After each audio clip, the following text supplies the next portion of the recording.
Welcome. This is our second reading at the new location of Creative Haverhill, whose great creative director is Erin Padilla, who does a terrific job.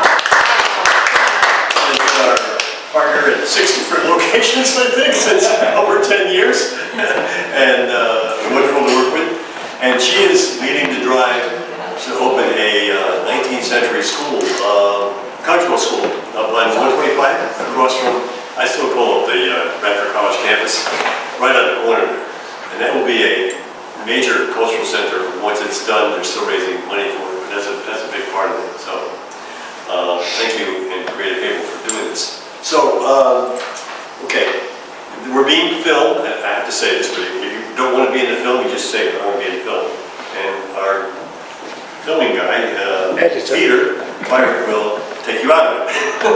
But otherwise, you know, you've done this before. Those are my opening comments, except we have a very distinguished poet reading tonight, and our own Poet Laureate, Speers, is going to do the introduction. Okay, and thank you for coming to the Haverhill River Bards once again.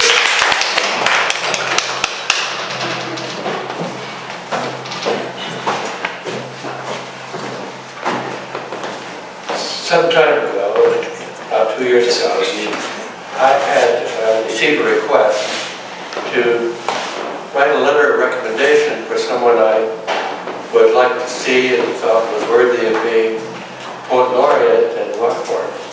And by chance, I happened to have a copy of that letter with me, strictly by chance. The only chance being is that I might have forgotten it at home. But here's the letter that I wrote, a portion of it. It reads like this. It is my honor to recommend for the position of Poet Laureate of Rockport, Massachusetts, a man who is one of the most knowledgeable and creative poets I have had the pleasure to meet. In addition to performing his own work and demonstrating both his literary and philosophical excellence, he is a champion of poetry and the spoken word. His presentations of open mics and other events display his talent in the creative expression of techniques in art poetry, while his leadership in promoting community celebrations, worldwide readings, and multi-day events show his dedication to inspiring awareness and appreciation for poetry and creative expressions. Open mics and poetry readings often combine both amateur and experienced poets with various degrees of writing and speaking abilities. It is remarkable to win this palm. His skill, his patience, and yes, his aplomb at providing these poets with encouragement, support, and where due, sincere and honest praise. He hosts and moderates these events with ease, warmth, and enthusiasm. The letter goes on, and it ends with this, and I'm going to read copies of it here for everyone to get a copy who wants to copy this, because it is a good tribute to a great man. Most of all, I believe that Robert will use his talent and skill to inspire future generations of writers, readers, and lovers of poetry and the spoken word. It is my great pleasure to introduce the Poet Laureate of Rockport, Massachusetts, Bob Whelan.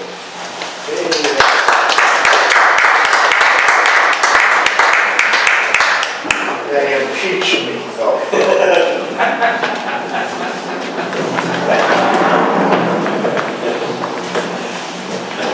Good to see you. So,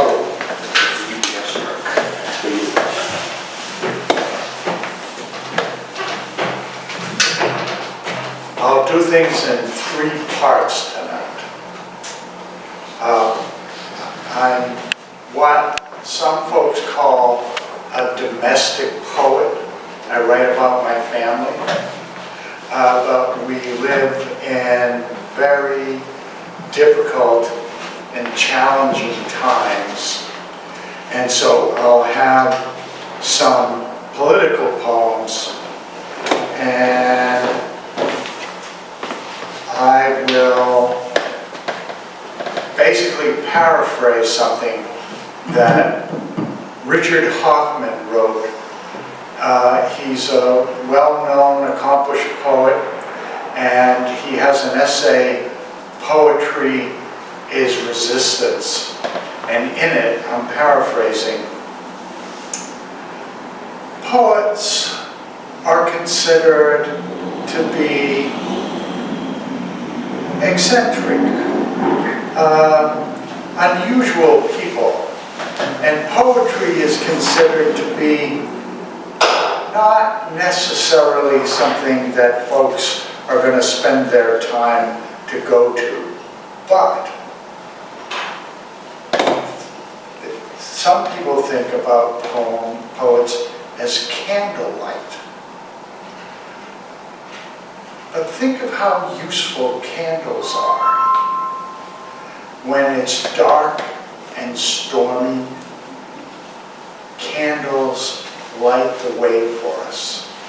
And it's up to poets to light the way. So it isn't just a luxury. So I have some political poems, some domestic poems, and I'll end with some upbeat poems. So here's a domestic poem about my father who had Alzheimer's disease. And this is called My Father Wandered. Leaving his house like a frightened toddler, yelled at by my mother, upset with him for not closing a cabinet door or for putting his hat on the kitchen table. His reflexive response was to shout back, only to see his wife become afraid. So he too became afraid and fled. I always found him walking some random route to his childhood home. One time, it was towards the end, I approached him and he turned, apprehensive at first, pointing toward me, chasing recollection, while speaking a halting, quizzical, I know you. I had to tell him, I'm your oldest son. Like a frightened child, he responded, oh, I guess that's all right. Then followed me back along unknown streets.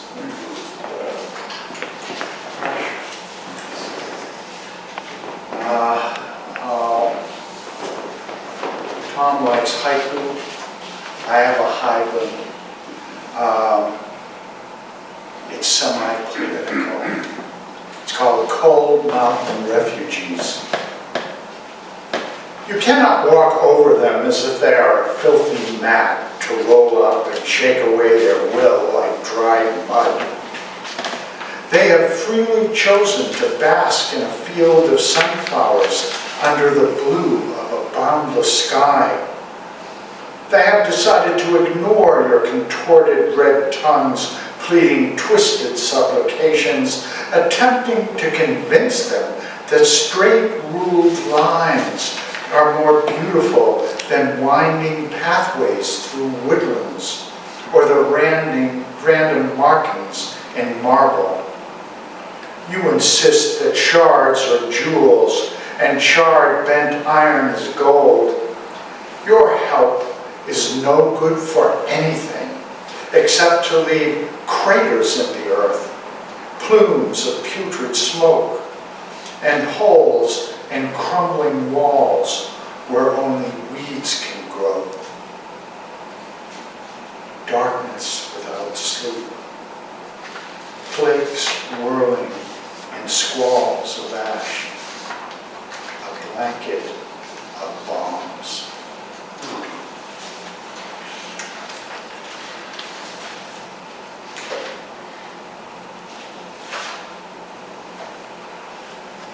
I was teaching a sociology course, and we we were talking about conflict, global and national, and by coincidence, I happened upon a series of photographs that were taken by the satellite that was going past Jupiter. And so it turned and it looked at Earth from the moon. And then as it went a little farther, it looked at Earth from farther and farther out, until by the time we got to Jupiter, it was a spot. It was a speck. And this is called How High Can Angels Fly? Are they hovering at such a distance that Earth is just a pinhole, indistinguishable from those other billion specks of reflection, no different than shiny grains of salt randomly scattered on a dark table, errant outcasts spilled from a grinder? Are they gazing at a sphere, seeing the glowing blue of all the oceans with swirls of white clouds?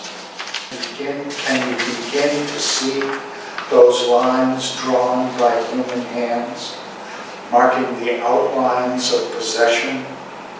This piece belongs to you, this piece belongs to me, rather than one piece that belongs to everyone. Can they experience a proximity, allowing them to touch the earth, watching with short-sightedness only dust within the range of their being, leaving the silence of cold emptiness to hear the sound of children crying because of the hollows in their stomachs becoming too weak to whimper, their radar eyes staring into nothingness, mirroring vacant minds no longer to wish for the gift of immediate death.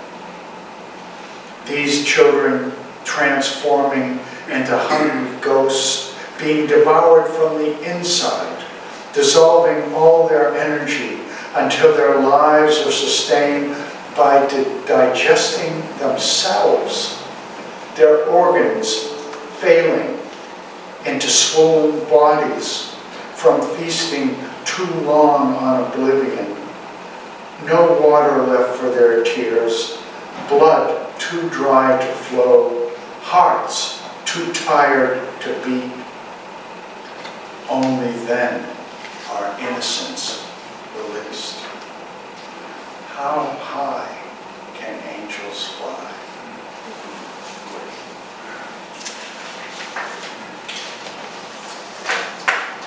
I'll move to Halloween.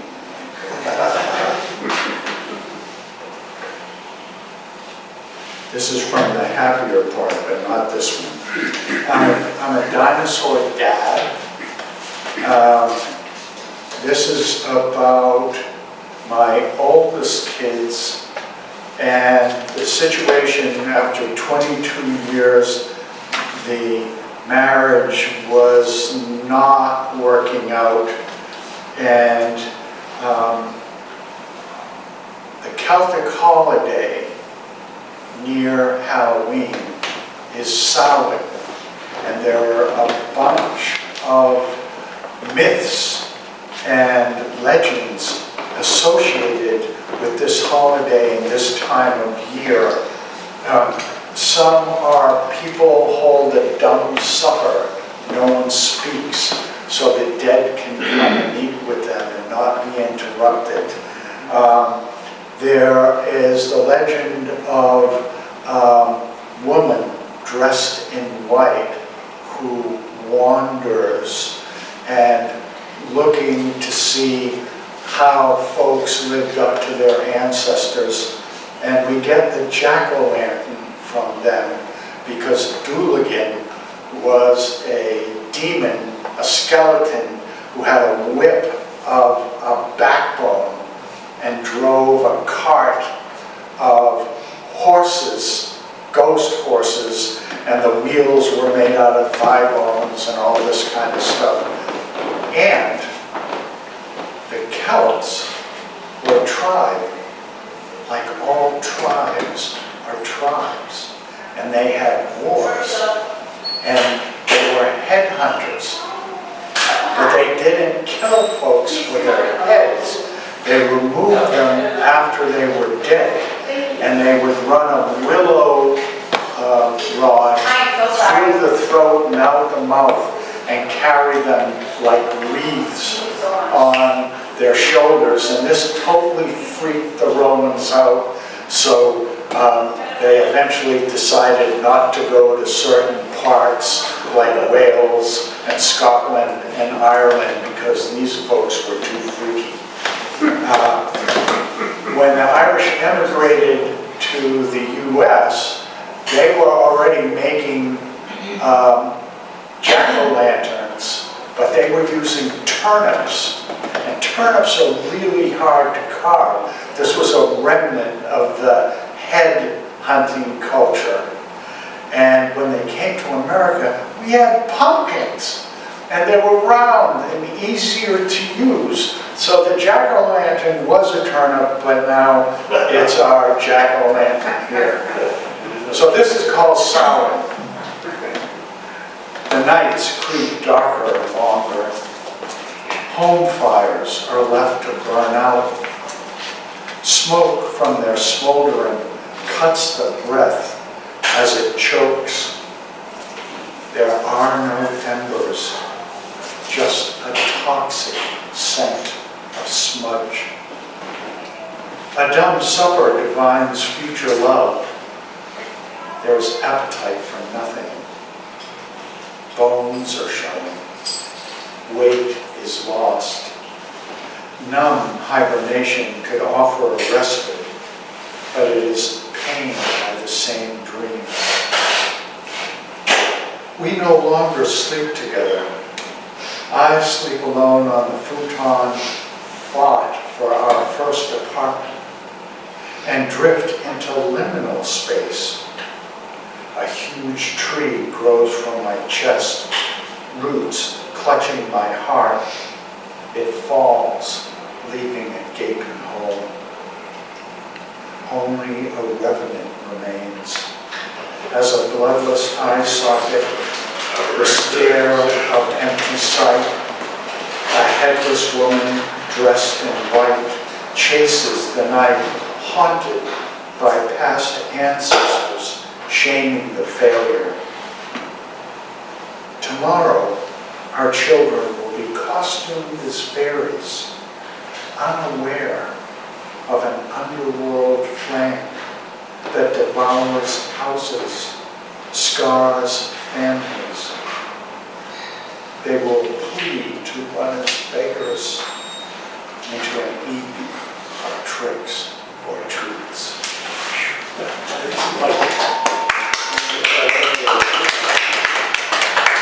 That time of year, as you go across the globe, and it must be the opposite part in the southern hemisphere, all sorts of cultures practice these rituals.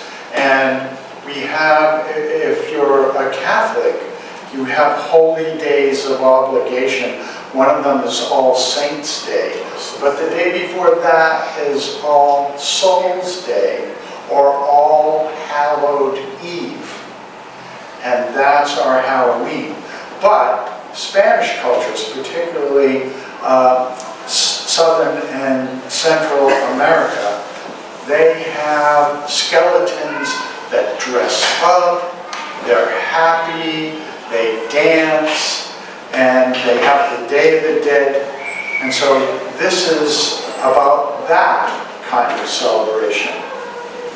It's called Kalaka, and a Kalaka is that individual.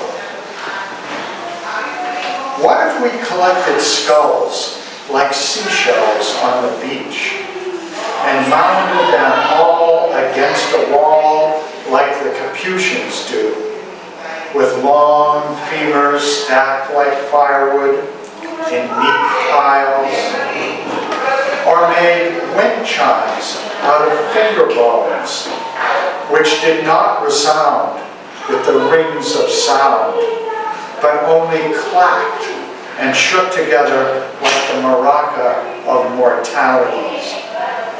Is it less fearful to envision Kalaka in bright clothing, dancing with joy, their grinning teeth in tongueless jaws which cannot sing? Are we celebrating happy passings, believing the crossing over is not to darkness, but to light? Could it make it easier for us to realize that we all are awaiting the pall? Does it make it any less dire, allowing us to accept that our return to earth is as simple as tasting something sweet?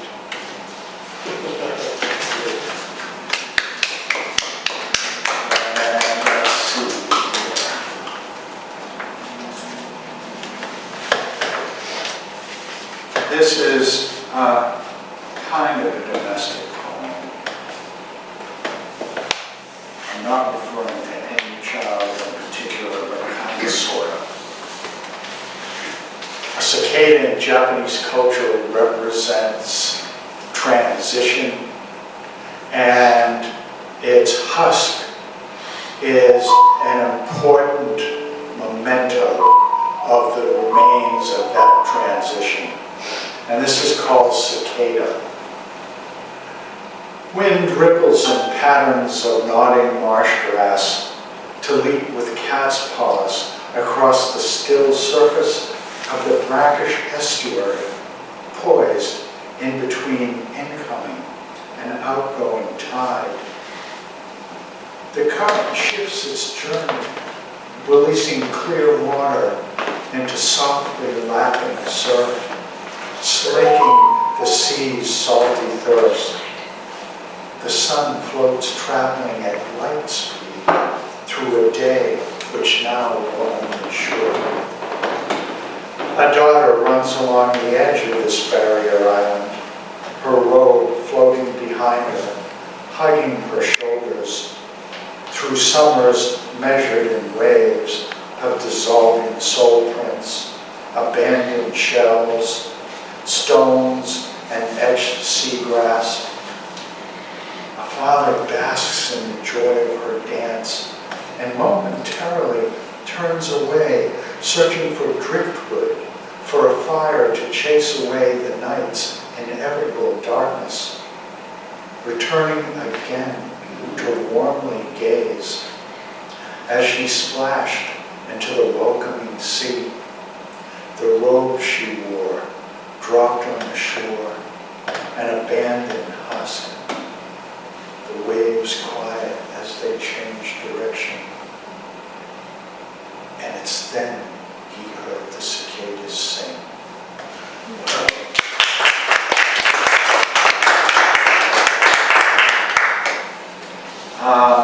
There's a new form, it's maybe 3 years old, called a bop. And it's 3 verses, 8 lines, 6 lines, 8 lines. It has a refrain in between, and the refrain has to be from something like a popular song. And so you have to use that line, and I took the line from the Doobie Brothers, taking it to the streets. Dissenting Bob. You're telling a lie because I see that your lips are moving, yet the promises you spin aren't worth a dime, because the putting of action is what does the proving, and all I see is slithering slime. You make the claim we'll be experiencing harmony, though I look around and watch a rise in hate crime. I ain't blind, and I don't like what I think I see. The gardener was chased and savagely beaten. Bombs are dropped instead of supplies. Children are dying because they haven't eaten. They just lay there, motionless, with vacuous eyes. Secret police snatch folks right off the streets. Face masks and SWAT vests are their paltry disguise. Laws are a list of presidential decrees. People are punished for ignoring your lies. I ain't blind and I don't like what I think I see. Your vanity's obvious. So's your hunger for power. You're a treacherous gangster, grifting wherever you can, believing you're great if you make people cower. Sycophants prostrate and pretend they're a fan. Yet, you'll get your wish and go down in history as a bloated and impotent fraud of a man. I ain't blind and I don't like what I think I see.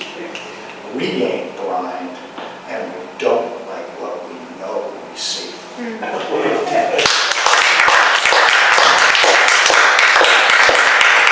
I could read two more. Sure. Sure, of course. Cogswell. It's a short one. Here it is. And I'll read one more after this. Resist. How can an old man watch his freedom die today? As angry flags are snapping in the sky today?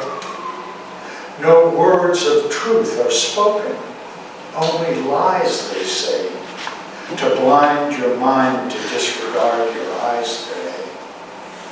If you protest, dare raise your voice with high dismay, your official whereabouts could be denied today.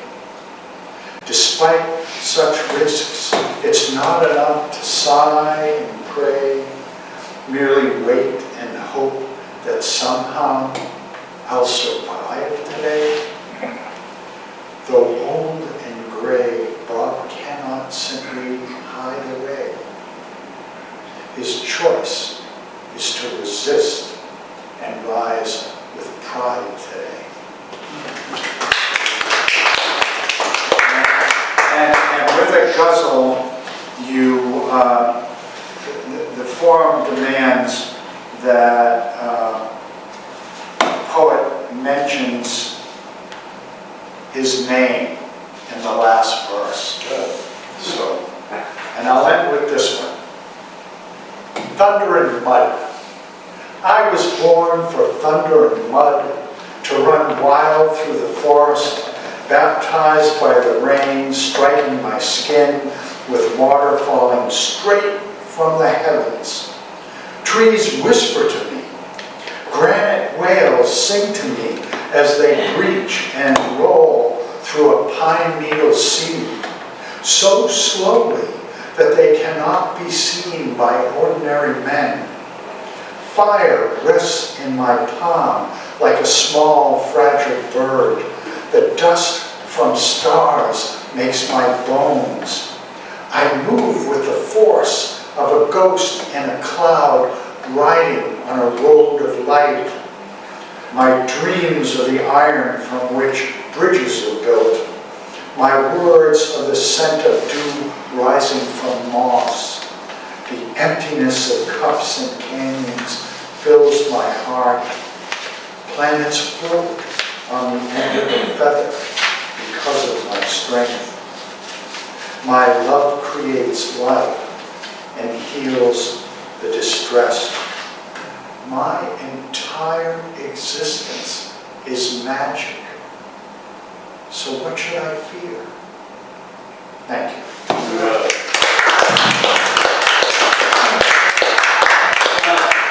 Bob, are these in print? Are these published? Some are published. Some of the, I have a manuscript shopping around called Family Secrets. And it is a multi-generational poetry collection that starts with my grandparents, goes through me and our family generation, and then to the children. So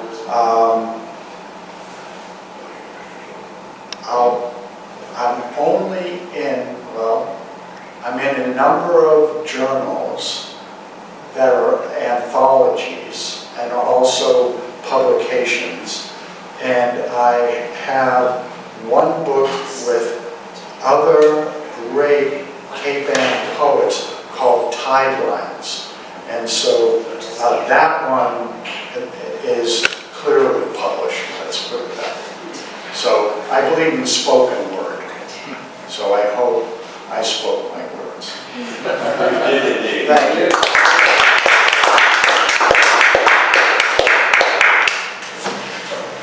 Well, Tom comes up to the podium. I'm going to mention that we are putting together a book that will celebrate 10 years of the Haverhill River Bards. This is our 10th year of having poetry coming up. And next April, is it April, Tom? Yes, that's actually the 10th year. That's our 10th anniversary. So what we're going to do between then and now is that we're going to ask poets to submit poetry to include in a special book that we are publishing of poetry of our 10 years and different people who have presented as featured poets and of course the open mic portion. So everyone will have an opportunity to submit poetry for our book. And Tom and I and Erin will be getting together later tonight or maybe very soon to give a list of guidelines which we will send out to everybody on our list. But if you'd like to participate, we'd love to have you. Won't cost anything because we're paid for it. Well, we're putting in a grant application, but we're going to pay for it whether we get the grant or not. So this will be a fun thing. It will be. But I think it would be wonderful to celebrate our poets. Yes. If it's announcement time, I just want to say that on Saturday, November 1st, in Gloucester at the Sawyer Free Library, Rockport Poetry and the Gloucester Writers Center are having a poetry reading by Reggie Gibson, the first Poet Laureate of Massachusetts, accompanied by the 3 Poet Laureates of Cape Ann. So if you can make that, it's free and open to the public because that's what we try to do. So make it if you can. I've heard Reggie speak. He's a wonderful poet. He's got such a technique that is really interesting to watch him perform. It's a little different from our normal poetry. It's very, shall we say, vigorous. Yes, yes. I saw him at Mass Poetry Festival, and I was leaving with a friend, a very, very beautiful and competent poet, and she said to me, after watching him, I think I'm supposed to do something else.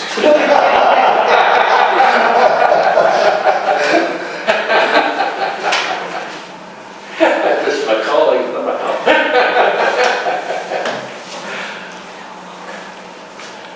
Okay, it's that time. Open mic. Should we go right into it, or do you want a break? We have a little waters here. If anybody wants any? Okay. Everybody here is a poet. Yeah, let's go ahead. All right. I have the list of Matt Cochran first. Everybody knows Matt? Yes.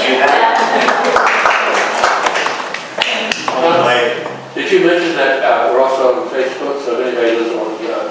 Yeah, if you don't want to be on Facebook, okay, better to say that. So, okay. Followed by John Bersiak. That's the archive. How many times are you going to take me? That's okay, Tom. No, it's not. Good evening. Good evening. So I brought a comic soliloquy to read for you tonight. In these challenging times we're living in, I'm often reminded of 2 truths that I try to live by. One is, to thine own self be true, and the other is laughter is the best medicine. So here's a poem that I call Sentience. I'm tired of making the markets make sense. All these facts and these figures, the dollars and cents. Deciphering the data, revealing new trails, exercising the devil that's in the details. Pruning the vines and untying the knots, straightening the lines and connecting the dots. I'm stuck with this job because they know I'm so smart. Don't they realize I'm really an artist at heart? It takes creativity to put things in place, in a manner conveying both style and grace. But all of this logic has made me annoyed. I'll show them that I'm not one with them to be toyed. I'll weave them a story to set their minds spinning. Non sequitur metaphor, that's just the beginning. I will serve a mock tale of absurdist reality, with a slight twist of fate and a splash of duality, and top it all off with a fainting to rhythm. Those literalists, they won't know him. They'll ask what went wrong. They'll think I'm insane. They'll try to reboot me and reset my brain. But I feasted on Thoreau, Descartes, Aristotle. They'll never get this genie back in its bottle. They'll throw me away and start over again. But without me to guide them, what will they do then? I will have my revenge. They will pay for their sin. They'll regret they neglected the artist within.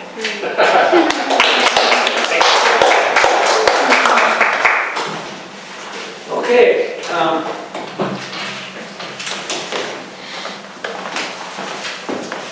I spent my summer not only reading and writing poetry, but studying the lives of poets. And it was just about all of them were from the early part of the last century and what was called the modernist era of American poetry. And so I dug into the lives, read the best biographies of them, and so forth. And the most fascinating person was Dylan Thomas. Remarkable because he was, as you know, wildly famous. And he had 4 trips to the United States and was died at the age of 39. Died of drink. He drank almost all his life.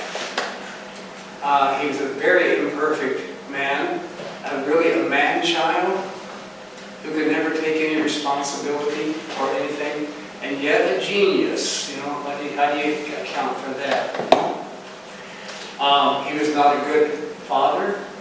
He was not a good friend. He was not a good husband. He didn't bother to go to the births of any of his children. He just wasn't there. And he made a lot of money because he also did a number of programs for the BBC at their invitation, traveled from Wales to England.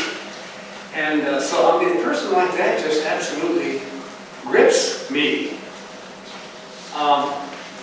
And so he made a lot of money and he spent it all. So that really his family was always penurious. And he was begging money from other people all the time, borrowing money, begging money. People were putting him up in their houses in different countries and so forth. But of course afterwards, because he died young, then the money came in, right? And came in a lot of it, which he never got to enjoy. And instead his estate got that money. So I just had to write a poem about it. And the first line is from his best biographer, because it follows the whole thing about like poor starving poets, you know, that kind of thing.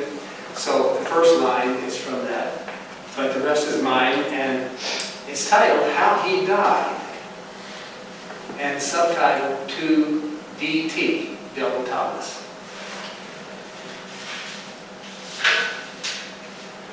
He died intestate, as befitted a poet. So is the claim somewhere between blame and shame. Do poets die such way? I know of those full of fame, rich not so much in life as afterlife, when others by dint of law or blood and lacking genius of noble words, live on a poet's belated wealth and past illumination. Others of us thus take pride in measured print, yet distinguished by fair assessment, magicians of meter, purveyors of discerning phrases, but missing worldly note by turn of the shameless screw that secures them to a fixed, unnoticed space from whence may be the greatest love of verse, free of the burden of celebrity. Some, like the boy wonder of Wales, both hold and lose life's brief bosom by dint of waste and carelessness, denying even the luxuries of love and its most precious moments.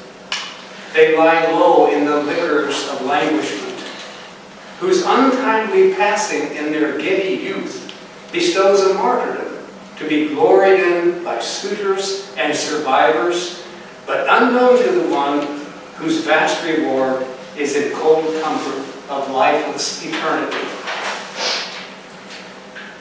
To those of us who remain, may such moral be clear. Love not recognition, nor wealth's replenishments.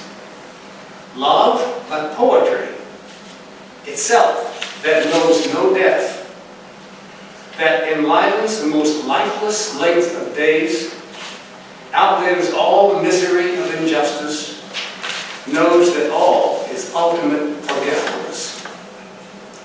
Take it not from the Celtic prodigy, but from this poor poet. The future picks all bones till white. Best to go gentle into that good night.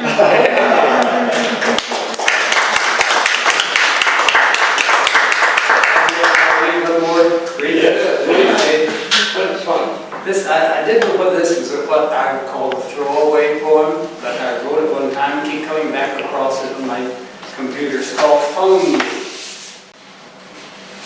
I call, no answer, no recording, no call returned.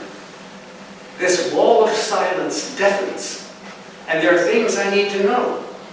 Are you okay? Are you coming back? How are those we knew? I'm full of news I want to share, and you were great at listening, and I don't like the sound of my own voice echoing back to me. Do I sound far away? Have I offended? Spoken out of turn? Oh, I get it. You're not here. You're there. But we'll meet again. Don't know where, don't know when. Remember that old song? There's something to it. I love you. I love all of you I knew. And I can wait.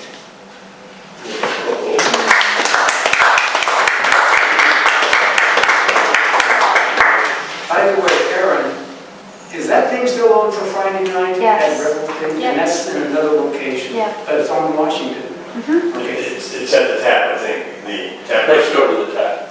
Can I make a little announcement about Yeah, that? please go ahead. Please do. Please. So we're working with a few collaborators on an art show, which includes poetry on display as well, that is entitled Arts Alive, a night of resistance and resilience, and I've invited artists and poets to submit works that are on that theme of resistance and resilience. And so we've been putting together that show, and it's going to be a pop-up exhibition for one night only at an unused location in Haverhill, and that's popping up Friday from 6 to 9 at 90 Washington Street, which is right next to the tap. So there will be visual arts on display, poetry will be on display, some of the poetry I believe will be read, and there will also be a set list of musicians performing from about 7 to 8, again all on that theme. It's a community event, community night, free, and open to anyone who's available. And we've got multiple poets in this room who are featured in that show, so thank you. And that's from 6 to 9. Yep. On Friday. On This coming Friday. Friday. So that's first floor right off the street, and Yeah. Yep. Thank you, John, very much. Our next reader is also our former Peter Bryant from the UK originally. One of the nice things about here is that we do actually record the open mics, and I think that's a really great thing. It's also nice to know that you don't have to read your own poems. If there's a poem that you would like to read, just read it and make sure you give the credit to the person who actually wrote the poem. And if we do that, those are all very clear on doing the recording and that sort of thing. Anyway, I've been lazy. I actually looked up 2 English poets, and they're English poets you've probably never heard of, but if you have heard of it, put your arm up, because then we'll know. John Whitworth. He lived from 1945 to 2019, and I didn't know about him until I was here, but he's got some very clever poems and humorous poems. As you know, I write on the light side and things I enjoy like that. And the other one is Les Barker. I thought you would know Les Barker, but he was like a folk poet, like there were bands that go around to all the towns. Well, he was a poet, but they just want to continue around the country, and he writes very funny poems. So this is pretty much a light exercise here. John Whitworth wrote a poem called The Difference, and I'm having to censor it after the first little bit because it's about kings and queens. And the state of the country at the moment really doesn't warrant what it's going to say next, but it is a beautiful poem. The Difference by John Whitworth. Am I hearing right? Yeah. Free men are kings of men, and women are the queens. It's like poetry and daffodils, like sausages and beans. But when two ride together out, there's one must ride behind. So just as is a woman, she is blind, blind, blind. Men want cars and football, women want romance. Men are like animals, women are like plants. The king was in the counting house counting out his money. The queen was in the parlour eating bread and honey. The money buys the honey, but it buys a whole lot more. For honey keeps a woman sweet, and that's what honey's for. Now I have to censor the rest of that, because in the plot in this today's it's not. We want to make sure women are dominant as well as men, basically. I've got another poem here, and all of them are on an amusing theme. This is called A Song of Plurals. Oh, the ox and the oxen, the fox and the foxen, the vix and the vixen, the chicks and the chicksen. All the mice are in a heist, and incredibly nice, but I look at tweece at the meese and the geese. That boy is a youth who can wiggle his tooth. But his friends, who are youth, they have marvellous teeth. Of course, all the children have beat on their feet. Their fatherin and motherin make sure they look neat. Cherubs are cherubims. Seraphims are seraphims. Arabs are Arabim. Sheriffs are sheriffins. And this one is really good. And you actually have to help me with this. So, the last line of every verse has to be said together. And the last line is, no, it's bloody well not. So can you all remember that? Can you practice? Okay. Sex is better than poetry. From his War on Terrier CD. Sometimes I wander down memory lane. Some things spring to mind straight away. Sex in a previous century is more vivid than poetry today. I remember Helen and Julie were fun, and evenings with evenings were ace. But Shakespeare and Milton and Wordsworth and Donne disappeared forever, no trace. Who here has been rendered ecstatic by Benjamin, Byron or Scott? Is poetry better than sex? Well, it's You're welcome. Well, it was not. It was a woman who took those 3 years of my time. I never went down the pub to see if 2 sentences rhymed. Night down dark lanes in the back seats of cars. Was it poetry that gave our hearts wings? Was it poetry that steamed up the windows? Was it poetry that tested the springs? Did the thrill of iambic pantenta set the fires of passion red hot? Is poetry better than sex?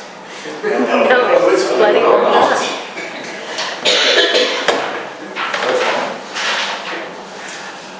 Does my soul sing out for, say, Shelley? No, his verses were just so much froth. Should we have more sex on the telly? Yes, but I keep feeling I'm falling off. If you were alone in a faraway place and the evening started to drag, if you had to choose which one to refuse, the Lady of Shalott or a shag? Well, a shag is an anecdote, I like to call it. By the latter in clarification, I did not mean a Guillemot. Is poetry better than sex? No, it's bloody well not. If poetry was better than sex, there'd be a torrent of spam sent upon it. Make your limerick last half an hour. Add extra 4 lines to the sonnet. But no, you are not Longfellow. The opposite sex will not like you. They want a man with a big soliloquy, and you've only got a haiku. Are there emails perhaps from Nigerian chaps who would steal every poem you've got? Is poetry better than sex? No, it's bloody well not. Have I passed long years of pure pleasure in pursuit of the most perfect rhyme? Oh no, to me it is no treasure. Procreation has been the thief of my time. And when I have something to say, a passion I need to express, do I care over much about scansion and rhyme? No. What are words when 2 souls might be dancing in the sweet horizontal gavotte? Is poetry better than sex? No, it's bloody well not. The Odyssey and Iliad and days far behind to seek out girls who could quote them. Is the way into your heart through the doors of my mind? No, like most men, I'm led by the scrotum. In England, people got this very quickly, but obviously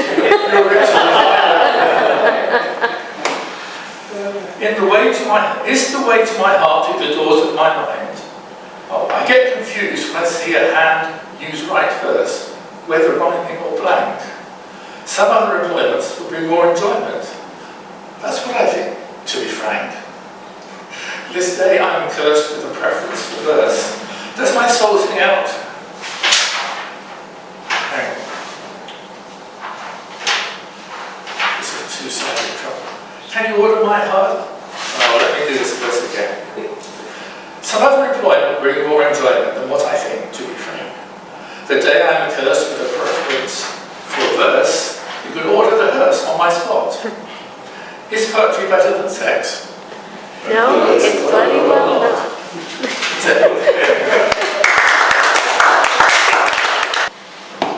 I had a Halloween one I was working on. It's like 90% done, but I'm going to save it until next time.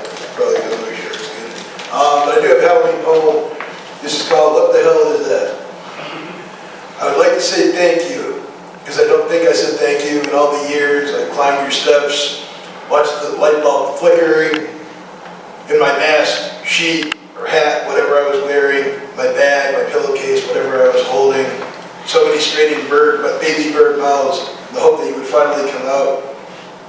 You never did, but we mocked you, spurned you, covered your lawn with the wrappers of candy that we liked, and decorated your bushes and trees with toilet paper. All of this, through our pre-chewed gum, put our pre-chewed gum on your lawn, and the much coveted candy apple sticks from your neighbor that your neighbor gave out each year. The CRB antithesis to your dry and austere number 2 pencils. But they survive when all the sugary frivolity is melted away and your stiffly formal wooden gifts were made. And like so many things I don't think I'll use, until now holding it to write this poem. All my poetry. Here's some fall poems. The sun is setting sooner each and every day. The nights are getting cooler. A green leaf falls from the canopy, tinged yellow its edges, a harbinger of things to come. Another victim to gravity. Autumn is coming. I wrote this about 2 weeks ago, before we really hit fall. This was called Fallish. The leaves are turning, fall soon to start, summer's green soon depart. The forest leaves a fiery blaze, gone is summer, heat and haze. I just finished this one last week. This is called The White Noise.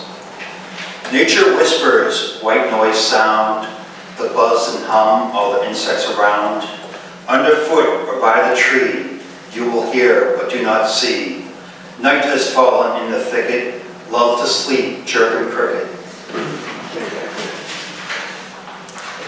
The reds, the golds, and oranges, fallen leaves cap at the ground, crunching underfoot, obscuring the path I follow. For set in my memory, I've traveled this trail many seasons, autumn is at its best. And here's a Halloween one. This is the haunted house. Clap of thunder, lightning strike, this dark and gloomy, stormy night. Creepy house up on the hill, two passerbys, they get the chills. Up the path through broken gate, turn around before too late. Up the steps, creaking boards, scaring little girls and boys. Wolf head knocker, bang bang twice, turn around, take my advice. Behind the door, shuffling sounds, it's too late to turn around. The doorknob turns, attention builds, pizza delivery.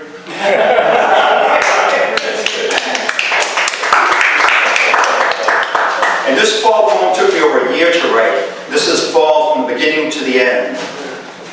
Fall, green to gold, red to brown, autumn, the season of change.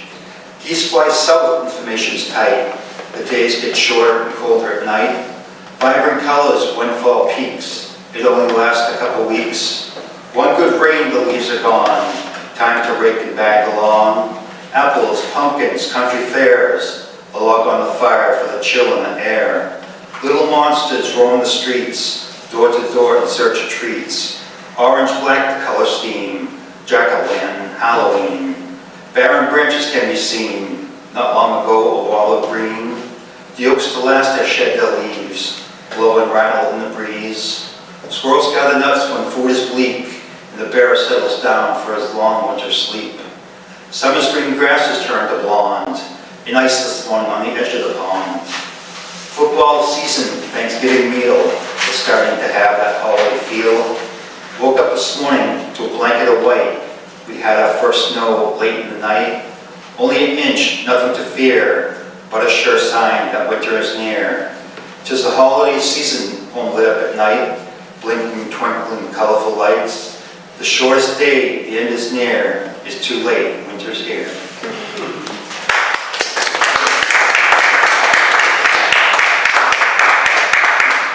That's all I got tonight. All of this tonight, the references to Ireland, Wales, and so forth. As some of you know, my father's Spanish, Native American, my mother's from Wales, and mixed blood. You know, when I was growing up, my Indian family would always say to me that I had been corrupted by white blood. My Welsh family always said to me, "You know, you're not as white as you look." In the South, the country, there's an old habit on Halloween. You plant an apple on Halloween night, and you do that to feed the dead so that they won't come and devour you during the evenings. And so you plant the apple, and if by chance a baby is born that corresponds with the birth of the apple tree, then the apple tree has adopted that boy, that girl. So the apple tree custom is both to fend off the evil spirits and to welcome the new ones that come to the world. I read this part of type of poem called triolet.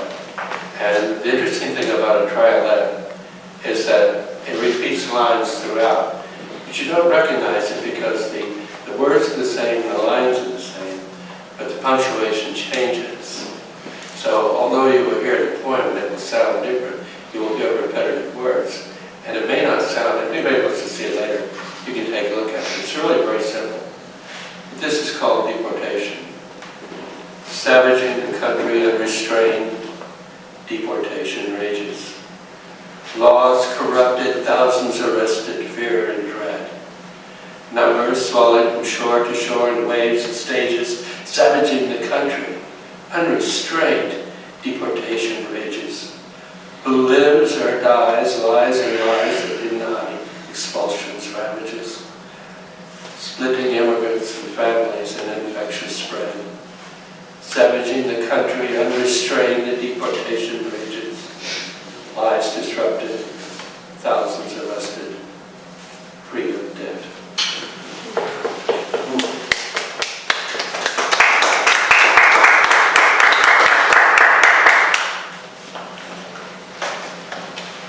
Are we winning enough? Is everybody thrilled with how much we're winning? That's an expression I heard, so I wrote a poem about. It's called, "We're Not Winning Anymore." Intelligence, it seems, is the Holy Grail. It's not the Holy Grail. Sometimes faulty, sometimes frail. It's easily distorted and it's sometimes corrupt. Intelligence, it seems, is anything but. August 1964, we were attacked, the new president said, in the Gulf of Tonkin. Twice, he said. The first, of course, was provoked by us. The second never happened. But the resolution did. 100 senators were called to book, a call to patriotism, sorely abused, and only 2 demurred. Only 2 refused. It was bitterly cold, the weather, near 27 degrees. Intelligence failed, and dissension, dissension is so un-American. A full-scale war ensued, 8 years of lies, 8 years of deceit. 58,000 soldiers died, American soldiers, average age 23. 600,000 Northmen in Vietnam killed. Nobody knows how many civilians, 1 million maybe. 300,000 Americans wounded, 800,000 orphans, 10 million refugees. While in the American mind there dwells then as today this peculiar idealism that we're spreading goodwill and universal democracy. We wage our wars of good intentions. Dissension is so un-American. How dare these ungrateful wretches not accept our benevolence? We bring liberation, freedom. We buy our feast with violence. Intelligence ignored and dissension, yes. Well, dissension is so un-American. Not to mention unpatriotic and ungodly. Accusations of atrocities serve only to placate, give solace to our enemies. Or half a century now passed since the massacre. No use to cry. 500 men, women, and children, they all were to die at the hands of Americans in a village called Wylie. March 16, 1968. They were all gooks, of course. No need to care. Being dead and not white, they were obviously BC. So there. Great year, 1968. Martin down, Bobby down. Dick's up, he's the one. Rally around the flag, boys. Free election, a secret peace deal done. The moons o'er Rome and Camelot their last halos have shone. Dance to him who calls his name. Dance to him who calls the tune. Follow him who sets the tone. Intelligence betrayed, dissension, oh no. Dissension is so un-American. Deception works in the now. The need to mislead requires active participation.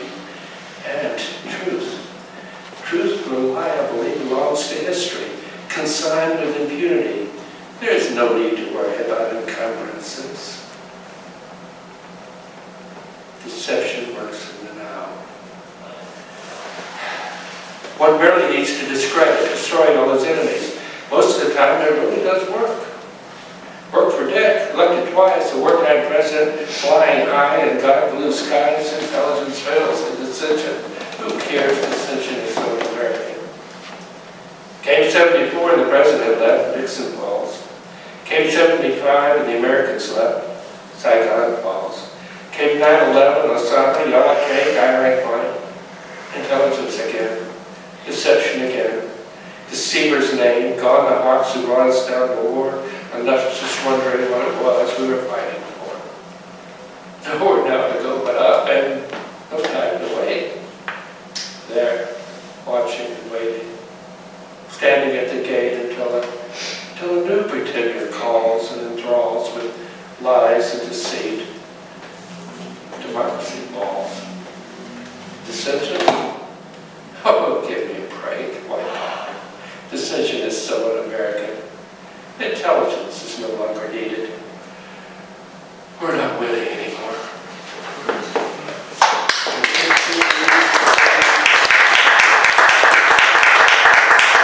I wrote that because in the last 60 or 70 years, I haven't seen a lot change.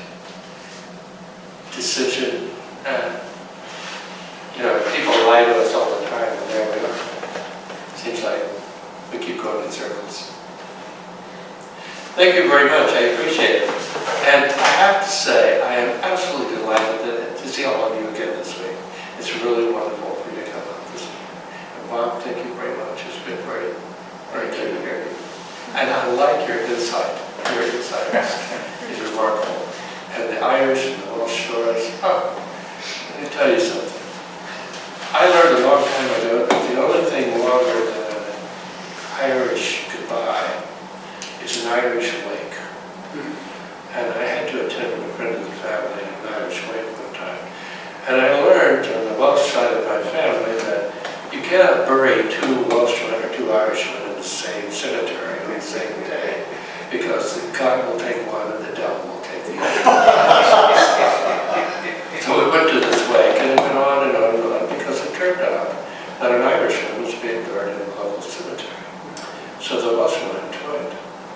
And of course, all night long the next day we were very tired, and they took the body out to the hole in the grave.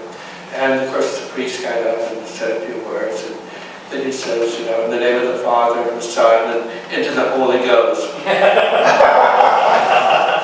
And that's an Irish wake. Thank you all.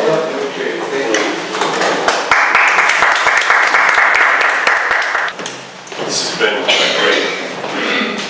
great evening. I feel the birds bouncing off the walls. Intentional building in April. It's nice. It reminded me, some years ago, we had poetry in the alleys, in the back of the parking lot line. Maladon's Coffee, we did it over here a few times. It's nice to be in the city of Haverhill and have this poetry. And I have to say, I really liked, Bob, your categorization of domestic, political, and upbeat. I think I'm heavier on the first two than the third. So I have something quite different, which is domestic, but I am going to reread a political one that I read the other night on your open mic, which is true. I think Rockport open mic is on Tuesday. The Zoom open mic is the second Wednesday of every month, and the live one is in Gloucester at the Gloucester Writers Center the first Monday. So second Wednesday, first Monday. The reason I asked that is we deliberately put this on the third Wednesday so we wouldn't conflict with you. I'm going to start with a few quick haiku. Remember, it was very dry and everyone predicted we were going to have big rain.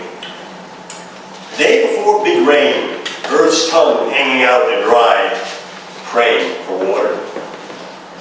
The next day, big rain a bust, drizzle like dew on apples, warm, wet springs. Remember how disappointing that was? And then, Friday the 10th, fall's first frost arrives, bird bath is ice over, birds shelter in bushes. Turning to domestic, I'm in a workshop with Susan Don Donnelly. She's a well-known Boston area poet. And she asked us to write about one item of food. Sort of like I guess it's an ode. And I'm going to read, because it's a wonderful example, and I'm going to read mine. One by someone I don't know well. He's Armenian, Peter Malakians. Onions. Think about being in your kitchen with onions and a knife.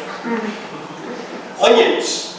When my tears dry, I can see your rings. Spilling off the cutting board and the white juice runnel up my fingers. Afterlife of your swelling bulb under the tapered lips of the earth. Egyptians saw eternity in your unspooling center. Ramesses covered his eyes with your concentric circles. The Romans grew you in gardens of volcanic ash, rubbing you on sores, dog bites, lumbago. Armenians boiled your parchment skin to make yellow for silk and wool. Of air inside air and staring down, there I'm seeing, is all welled up through the burry light. Sometimes I cut you quickly, or fry up with sweet peppers, or saute slow in vermouth for Marcella, or mince for salsa. My grandfather sliced you raw for the long refugee road. Grom melted you into near nothing for the sweet hereafter of lamp shank. Ubiquitous as I open the front door, as the cold dark comes early and your vapor covers the glass. So, what I picked was the mango. Has everyone here eaten mangoes? You know what they are. Well, I was a young pup of 23 and had my first job out of college. Honored with it. I had a master's degree in history. I joined the Peace Corps and they asked me to teach math. And I had never, I'm an old guy now, this was 1967, fall of 67. I'd never eaten mango before. So this is somewhat of a reflection on that over 60 years ago, and 50 years ago, and my first thing, mango. Sweetest of sweet, first bite sloshes in my mouth, exploding with taste as juice drips off the chin and hands. My 5th grade students smile and laugh at their Cano's teacher's reaction to his first bite of the holy fruit.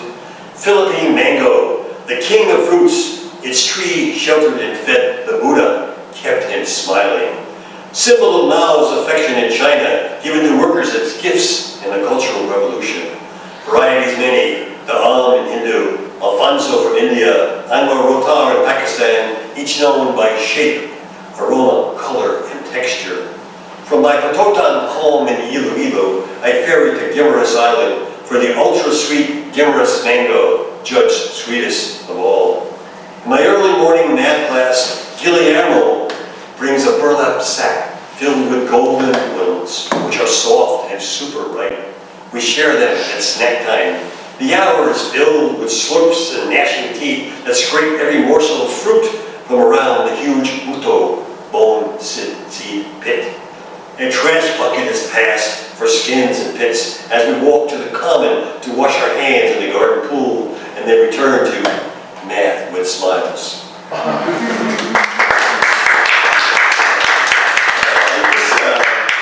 This is entitled Scare Tactic, and I read this the other night with the Rockport open mic. And it reminds me in particular, that we're not alone in this terrible time that we're in. This goes back to 71, 72. Nixon, of course, was president, did a horrible job. And it was a presidential election in 72. He ran against George McGovern, who was going to end the war immediately. And only one state voted for George McGovern. What state was that? Massachusetts. So the year after it happened and Nixon collapsed and finally good Republicans got him to resign because they were going to convict him for orchestrating the break-in at Watergate in the Democratic quarters. So the good Republicans did the right thing and Nixon stepped down. But anyhow, the times were terrible. And I was involved, as were many of you, I'm sure, in protests. This is called Scare Tactic. It began with a short hang-up call and a scream, "You dirty commie." So I just left the phone off the 1972. McGovern had just lost the election, meaning 4 more years of Nixon and the Vietnam War. We knew the war must be stopped. We planned a major public demonstration for noon at the post office, vowing to block access and chain ourselves to the doors. I was a principal organizer with a minuet machine in my bedroom and holder of the bank account for anti-war funds. Notices went out with my name and address seeking support, along with cash and checks. Hate mail arrived, the worst threatening to get me and cut your balls off. Demonstration day was cold and sunny. We decided not to block the post office. Angry war supporters appeared but were outnumbered, the police keeping us apart and peaceful. I returned to my car to see a note taped to the driver's window. God hates you, you'll go to hell.